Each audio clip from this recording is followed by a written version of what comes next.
endorsement, ano feeling mo to be work together for Brilliant Skin? With Blythe po. Yun, okay. Feeling, working together with Blythe. First endorsement namin to together. Alam ko, inaabangan to ng mga ka-Aldrea. Sobrang akong nagpapasalamat kami, siyempre, kay Miss Glenda dahil sinama po ako sa Brilliant family. I'm so happy to be working with Blythe, not just in the acting world or the singing world or the dancing world sa ASAP, pero ngayon kasama kami sa isang endorsement. I'm super happy and blessed. Next is, how was it working with Miss Glenda and the Brilliant Skin family? As of now? Siyempre, medyo bago pa lang po ako, pero ramdam ko talaga na may pamilya sila na buo. From the staff all the way to Miss Glenda and everyone that works in the Brilliant family, ramdam mo talaga yung pamilya nila. Nakaka-inspire talaga yung kwento ni Miss Glenda, kung paano nabuo yung Brilliant Skin throughout the years. And I'm just so blessed to be part of the family, like I said. Is it true that are you playing sweet music together and how you take care and protect each other?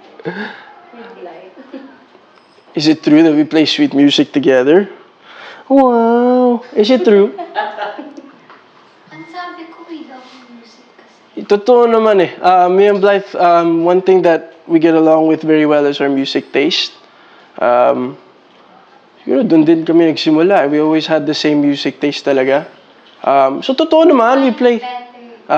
Sige. Blythe has better music taste. Sige. Pero, ever since, music has always been something that we connect with. And yeah, totoo naman, we play sweet music. Maraming sweet music eh. Yeah. What are you most excited about our Brilliant Summer event here in Boracay? Most excited. It's been a while since I've been in Boracay. Pinakauna sa lahat, nasa Boracay kami. That's one big thing that I'm most excited about. Sobrang happy ako. Thank you, Miss Glenda, for bringing all of us here sa Boracay. Sa Boracay.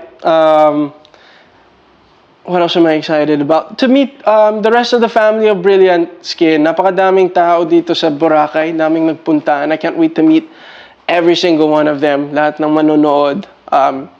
And yeah. So next po, what are you most proud of being Brilliant Skin endorser? What am I most proud of?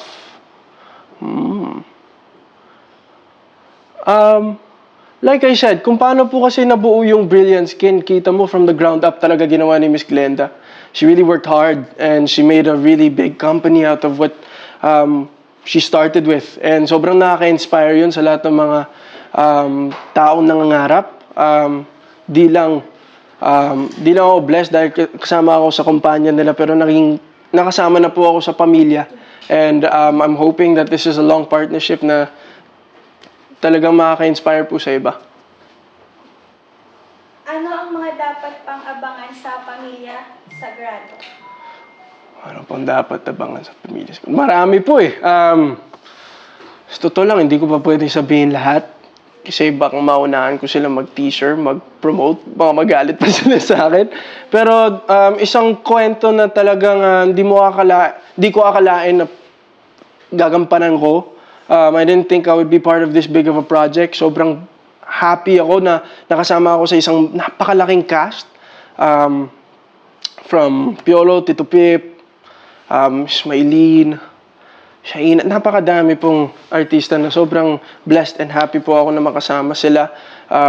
Ang dapat nyong abangan siguro, abangan nyo kung bakit sagrado ang pamilya. Ano ka ba? Next po is, any message po sa Aldrea fan? Uy! Sa Caldrea fans, sa how many years kayo nag-aantay na magkaroon kami ng ganitong endorsement project together.